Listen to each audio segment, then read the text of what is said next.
So hi everyone, welcome back to my YouTube class. This is Sudhanshu Kumar Shahi और biology educator and आज से हम लोग क्लास 9 बायोलॉजी को फाइनली स्टार्ट करने वाले हैं। उसके पहले चैप्टर से जो कि सेल है।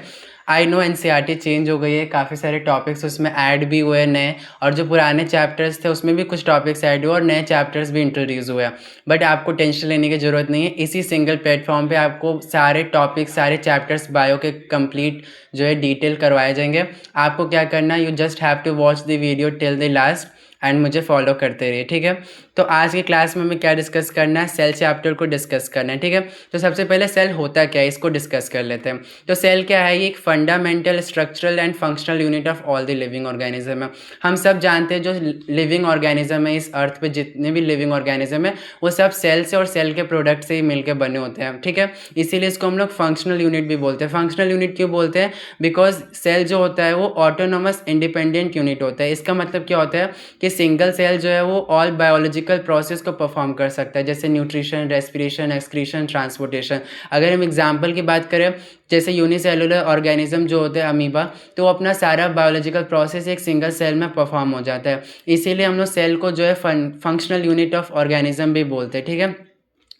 दूसरा क्या करता है सेल, ये हेल्प करता है हमें डिफ्रेंशिएट करने में between living and non living.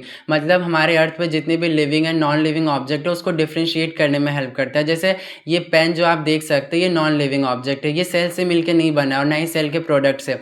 लेकिन ह्यूमंस हो गए, एनिमल्स हो गए, प्लांट्स हो गए, फंजाई हो गई, जितनी भी चीज़ें मैंने आपको बताई सब जो है सेल से मिलकर बने, चाहे यूनिसेलुलर हो चाहे मल्टी सेलुलर हो, चाहे वो सिंगल सेल का बना हो चाहे वो millions and trillions of cell का बना हो। All living organisms are composed of cell.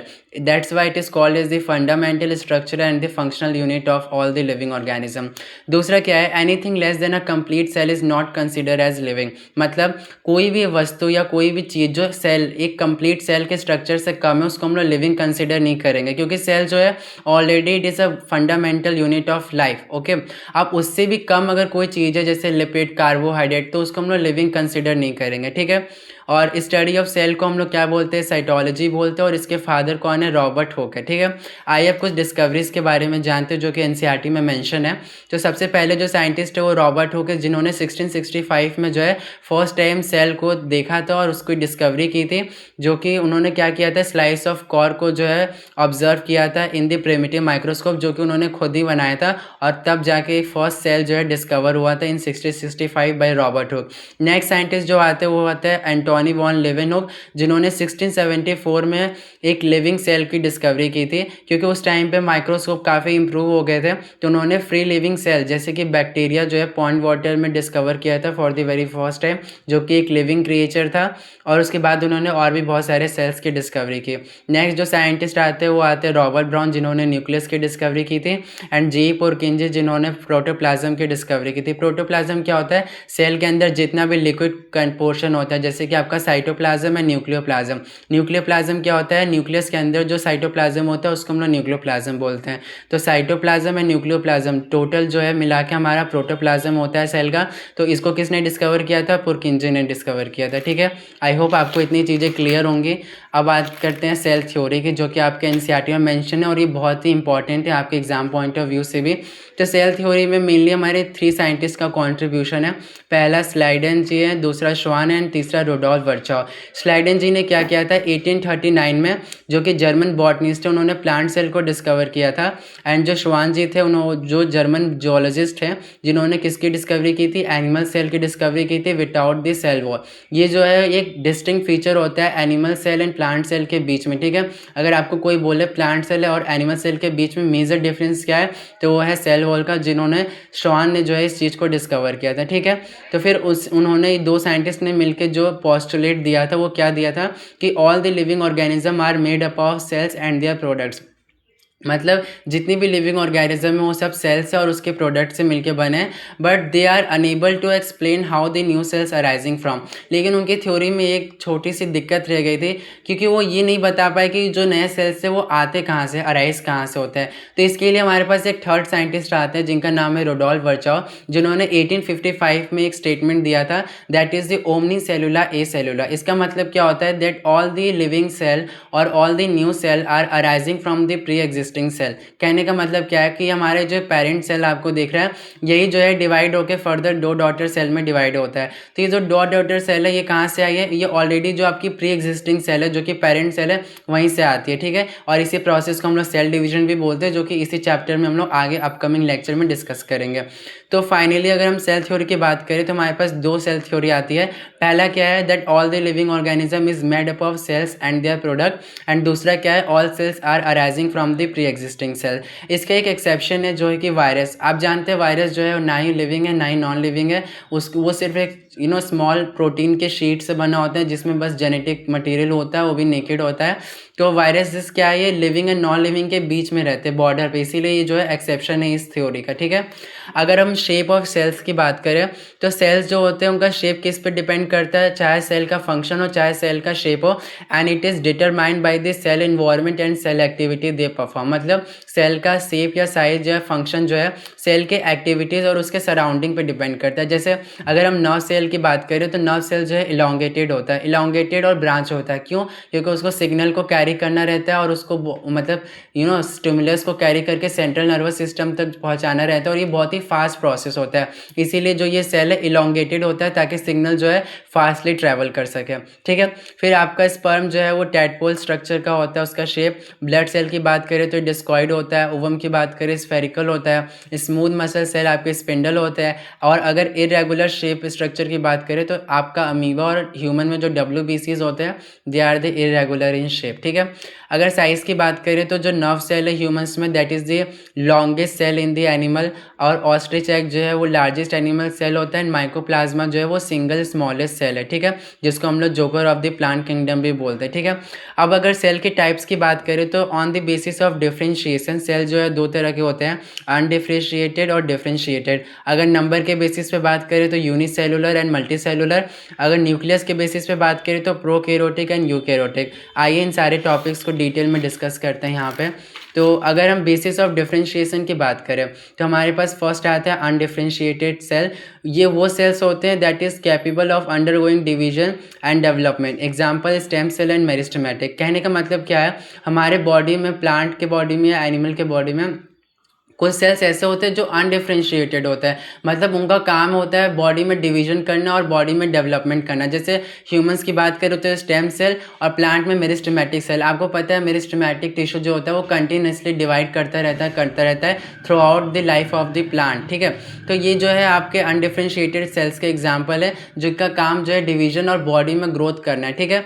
अगर डिफरेंशिएटेड सेल्स की बात करें तो ये वो सेल्स होते हैं जो कि स्पेशलाइज होते हैं, ठीक है, और एक पर्टिकुलर फंक्शन को परफॉर्म करते हैं। जैसे कि आपके मसल सेल्स हो गए ह्यूमन में, एंड मीजोफिल सेल्स हो गए प्लांट में, जो कि फोटोसिंथेसिस कराते हैं, ठीक है।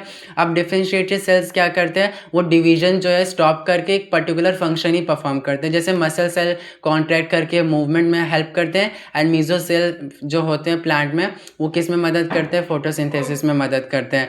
अगर हम बेसिस ऑफ नंबर की बात करें तो हमारे पास दो तरह के सेल्स आते हैं, एक यूनिसेलुलर एक मल्टीसेलुलर। यूनिसेलुलर सेल्स कौन से होते हैं, वो ऑर्गेनिज्म होते हैं जो कि सिंगल सेल से बने होते हैं, ठीक है। एग्जाम्पल की बात करें तो amoeba, bacteria and paramecium etcetera. और अगर मल्टी सेलुलर सेल्स की बात करें तो ये वो ऑर्गेनिज्म होते हैं जो कि बहुत सारे सेल्स से मिलकर बने होते हैं, जैसे humans, animals, some fungi and plants की बात हो गई। अब अगर बेसिस ऑफ न्यूक्लियस की बात करें तो हमारे पास दो तरह के सेल्स आते हैं, पहला है प्रोकैरियोटिक सेल एंड दूसरा है eukaryotic cell. First that is the prokaryotic cell, a cell which has not the proper nuclear membrane and membrane bound organelles are called the prokaryotic. Example bacteria and cyanobacteria, जिसको हम लोग blue green algae भी बोलते हैं। अब prokaryotes कौन होते हैं, वो प्रोकैरियोट्स वो ऑर्गेनिज्म होते हैं जिनके पास प्रॉपर न्यूक्लियर मेम्ब्रेन नहीं होते और ना ही मेम्ब्रेन बाउंड ऑर्गेनेलिज होते हैं, ठीक है, उनको हम लोग प्रोकैरियोट्स बोलते हैं। इसमें हमारे पूरी मोनेरा जो कि बैक्टीरिया के ग्रुप्स होते हैं वो आते हैं। एंड यूकैरियोट्स कौन होते हैं, a cell have well defined nuclear membrane, मतलब वो सेल जिसके पास वेल डिफाइंड न्यूक्लियर मेम्ब्रेन होता है एंड मेम्ब्रेन बाउंड ऑर्गेनेलिज होते हैं, उसको हम लोग यूकैरियोट्स बोलते हैं। जैसे प्लांट्स एंड एनिमल्स जो है उनके पास यूकैरियोटिक सेल्स होते हैं, उनके न्यूक्लियस के पास न्यूक्लियर मेम्ब्रेन भी होता है एंड न्यूक्लियर और मेम्ब्रेन बाउंड ऑर्गेनेलिज भी होते हैं। एक खास बात ये है प्रोकैरियोट की, क्योंकि इसके पास वेल डिफाइंड न्यूक्लियस नहीं होता है इसलिए इसका जेनेटिक जो है मटेरियल वो नेकेड होता है, और इसके पास न्यूक्लियर मेम्ब्रेन न्यूक्लियस जो है प्रॉपर होता है, इसलिए यहाँ इसका जो यूकैरियोट्स में जो जेनेटिक मटेरियल होता है वो प्रॉपर न्यूक्लियस के अंदर होता है, मेम्ब्रेन बाउंड स्ट्रक्चर के अंदर। अब अगर बात करें what is a cell is made up of, तो जो ऑलमोस्ट जितनी भी सेल है वो cell membrane, cytoplasm and nucleus के बने होते हैं। ऑलमोस्ट ये 3 कैरेक्टर तो हर सेल में प्रेजेंट होते हैं, ठीक है। तो आइए एक एक करके सारे डिटेल्स को स्टडी करते हैं यहाँ पे। तो फर्स्ट जो है हमारे पास प्लाज्मा मेम्ब्रेन, जिसको हम लोग सेल मेम्ब्रेन भी बोलते हैं। तो प्लाज्मा मेम्ब्रेन क्या है? It is the outermost covering of the cell that separate the content of the cell from its surrounding external environment. मतलब प्लाज्मा मेम्ब्रेन क्या है? ये सेल की आउटर मोस्ट कवरिंग होती है जो कि सेल के इनर कंटेंट को उसके एक्सटर्नल इन्वायरमेंट से जो है सेपरेट करके रखती है, ठीक है। अगर इसके स्ट्रक्चर की बात करें तो ऑल बायोलॉजिकल मेम्ब्रेन, जितनी भी बायोलॉजिकल मेम्ब्रेन्स होती है वो थिन होती है, फिल्म लाइक होती है एंड इलास्टिक मेम्ब्रेन होती है, ठीक है। और जो प्लाज्मा मेम्ब्रेन होती है वो फ्लेक्सिबल होती है और ऑर्गेनिक मॉलिक्यूल्स की बनी होती है जो कि लिपिड एंड प्रोटीन होता है। एंड अगर इसके स्ट्रक्चर की बात करें प्लाज्मा मेम्ब्रेन की, तो इसको सिर्फ आप इलेक्ट्रॉन माइक्रोस्कोप की मदद से ही समझ सकते हैं, ठीक है।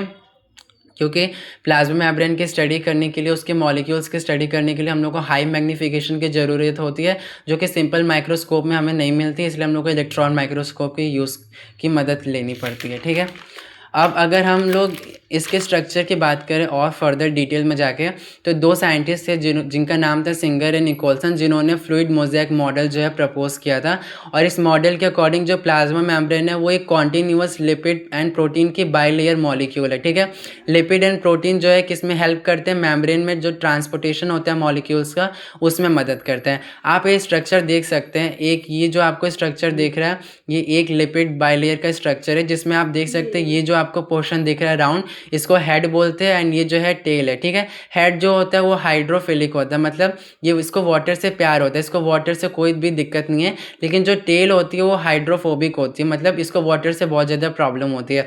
इसीलिए जो हमारे सेल में अरेंजमेंट होता है इस लिपिड बाइलेयर का, वो कुछ इस तरीके से होता है कि हमें पता है कि सेल के बाहर जो एक्सटर्नल मीडिया उसमें भी वाटर है, इसीलिए हम लोग जो है हेड को ऊपर रखते हैं क्योंकि इसको वाटर से कोई दिक्कत नहीं है। और सेल के अंदर भी साइटोप्लाज्म में वाटर होता है, इसीलिए सेल के अंदर भी हम लोग हेड को रखते हैं और टेल को अपसाइड रखते हैं, ठीक है।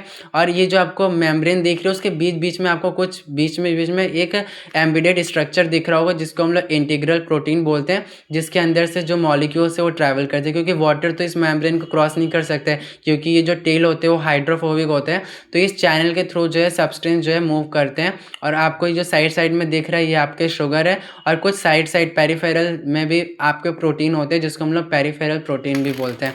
आपको इस डायग्राम के थ्रू ज़्यादा क्लियर होगा, आपको एक बार दिखाने की कोशिश करते हैं। आप देख सकते हैं इस डायग्राम में अच्छे से जो है प्लाज्मा मेम्ब्रेन का स्ट्रक्चर दिया हुआ है।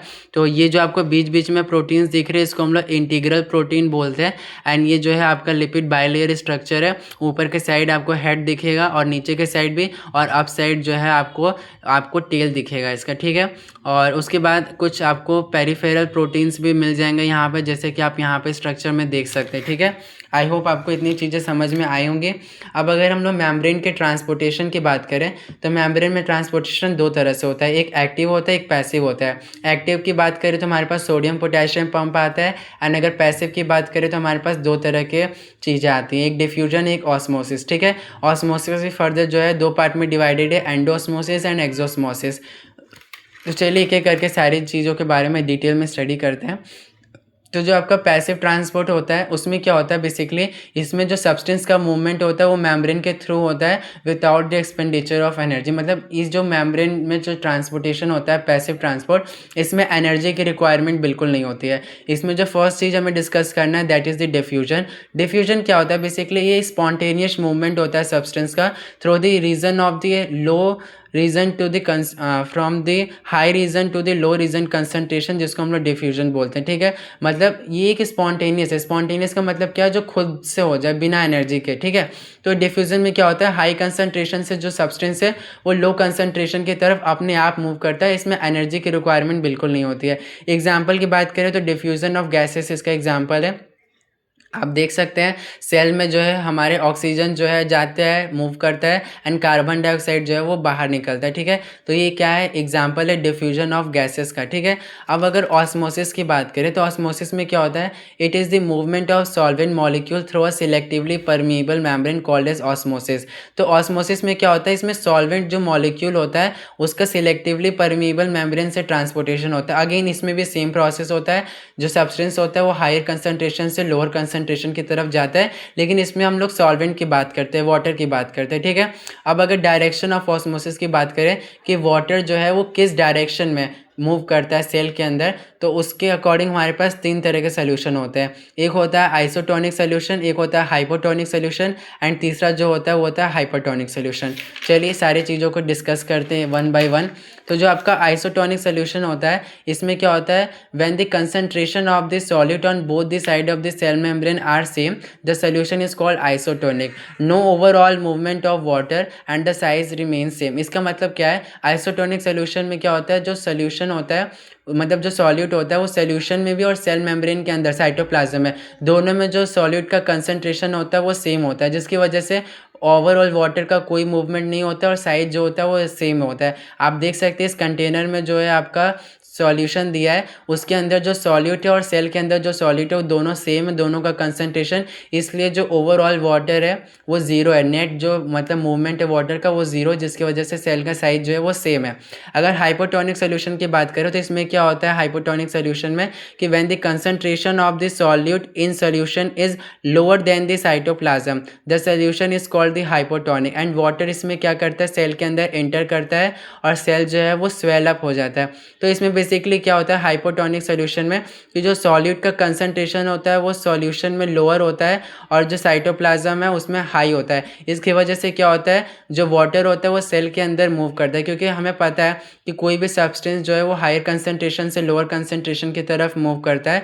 तो हमें पता है कि जो वाटर है उसमें सोल्यूशन में जो है आपका सॉल्यूट का कंसंट्रेशन ज़्यादा है और आपके सेल मेम्ब्रेन के अंदर कम है, इसीलिए वाटर जो है वो सेल के अंदर जो है मूव करेगी और ओवरऑल आपका सेल जो है फूल जाएगा, स्वेल अप हो जाएगा।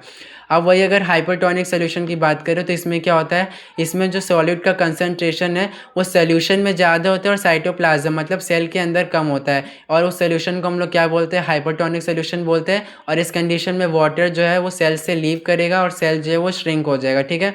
तो आप इस कंटेनर में देख सकते हैं कि जो आपका सेल रखा है वो श्रिंक हो गया है और इससे ओवरऑल वाटर जो है वो डिस्चार्ज होकर कहाँ पे आ रहा है, सोल्यूशन के अंदर आ रहा है जो कि कंटेनर के अंदर रखा हुआ है, ठीक है। आई होप आपको यहाँ तक चीज़ें समझ में आई होंगी।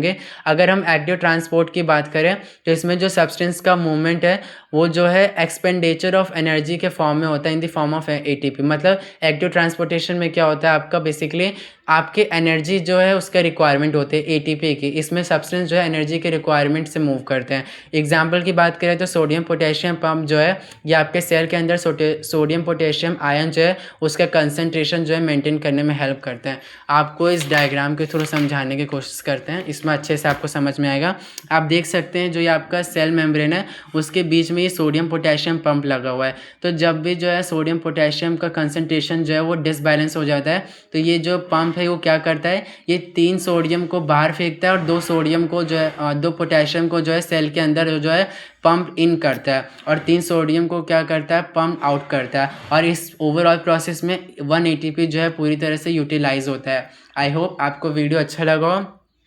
आज के क्लास के लिए इतना ही। अब नेक्स्ट क्लास में हम लोग जो है सेल वॉल हो गया और न्यूक्लियस साइटोप्लाज्म और जो भी सेल ऑर्गेनेलिज है उसको डिस्कस करेंगे। आज की क्लास में ये इंट्रोडक्टिव क्लास था और आज की क्लास के लिए इतना काफ़ी है। नेक्स्ट क्लास में जो बाकी के पोर्शन है उसको हम लोग डिस्कस करेंगे। अगर वीडियो अच्छा लगा हो तो लाइक एंड सब्सक्राइब करना ना भूलें। Thank you so much.